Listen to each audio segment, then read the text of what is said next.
The dmaorg website was updated again.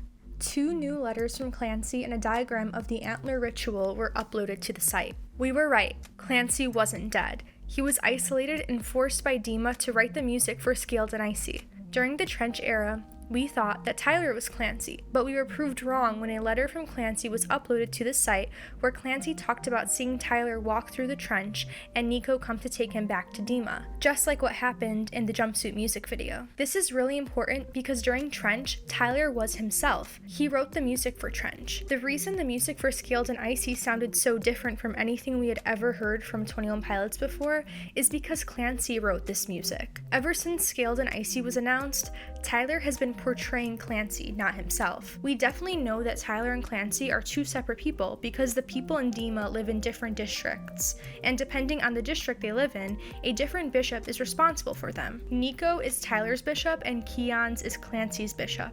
Thus, they are definitely 2 separate people. In the letter, Clancy writes, they proposed an idea, a television show.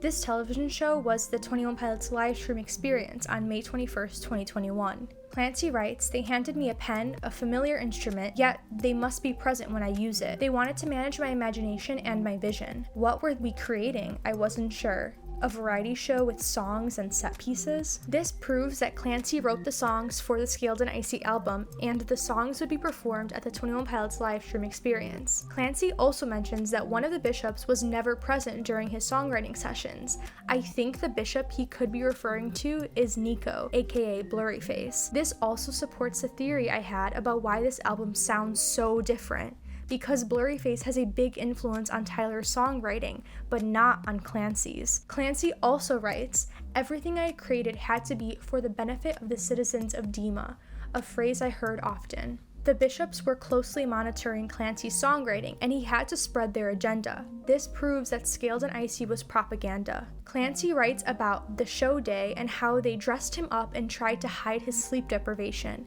This means that Clancy performed the 21 Pilots livestream experience, which fits into my theory that Tyler has been portraying Clancy since the beginning of Scaled and Icy. Clancy says they wanted him to perform again at the annual assemblage of the Glorified, a performance at C, which I'm pretty sure was the Saturday music video. Tyler is again portraying Clancy. Clancy mentions the torchbearer, who I think Josh is portraying in this universe because Josh is literally always carrying a torch. Clancy writes that during the Saturday music video performance, they were attacked by Trash the Sea Monster and that the attack felt incredibly intentional.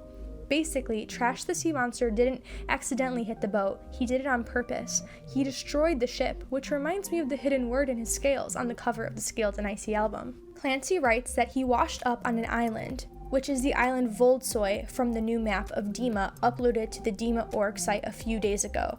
I have a video on that if you want to check it out. The next thing uploaded to the site was a diagram showing how to perform the ritual with Ned's antlers like Clancy did in the music video for The Outside. Underneath the drawing of the person hanging upside down, there are 2 words in a different language. Both words are in Greek, which you can tell by the recognizable psi and omega letters. The first word means soul, and the second word means movement. Together, that's soul movement, as in moving someone's soul in order to possess them. If we spell the words using the Latin alphabet, which sounds and looks a lot like psychokinesis, which is the ability to move objects by mental effort alone. In the top left, there are a bunch of letters and an arrow that shows you what direction to read them in. If you follow the arrow, it says, seize Keon's. So I think that in the Outside music video, the bishop that Clancy possessed was Keon's, who we know from the older Clancy letters is the bishop in charge of the district of Dema where Clancy lives. I have a video on the complete history of Clancy if you want to check that out. Clancy also wrote notes about the ritual. In order to possess someone or something, they need to be an available vessel. An available vessel has to be in the state of glorious gone. Glorious gone is a lyric in the song Leave the City. Based on the lyrics in Leave the City, it sounds like Tyler is singing about death. Does that mean someone has to be dead to be an available vessel that can be possessed? Or is glorious gone what someone becomes after they die? Clancy writes that when you become an available vessel, the bishops will make you a weapon.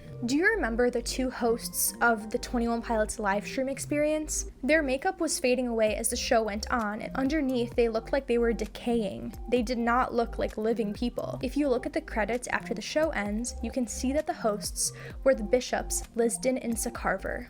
They aren't actually those two bishops. They are two dead people that the bishops are possessing and controlling using Ned's antlers. That's why they looked like zombies when the makeup was fading away. A line in the second new Clancy letter is what made me realize this. The decaying hosts of the television show, the robed figures that commanded the doomed ship, had we all been seized by the bishops using the same technique? All this time, the bishops were practicing necromancy, which makes this all so much darker than I ever thought it was. The reason they teach vialism to the people of Dema is because they want them to kill themselves so that their bodies can be used as vessels. If you want to learn more about vialism, I also have a video on that. Clancy ends the second letter saying that they will go back to Dema now and destroy and rebuild it. Clancy is the chosen one, the only person who isn't a bishop who can use Ned's antlers to seize vessels. I'm excited for the next music video. Hopefully the Torchbearer's plan will work and Clancy will lead a successful usurping of the bishops and take down Dema for good. I make other 21 Pilots videos like this. It would mean a lot to me if you checked those out too and subscribed.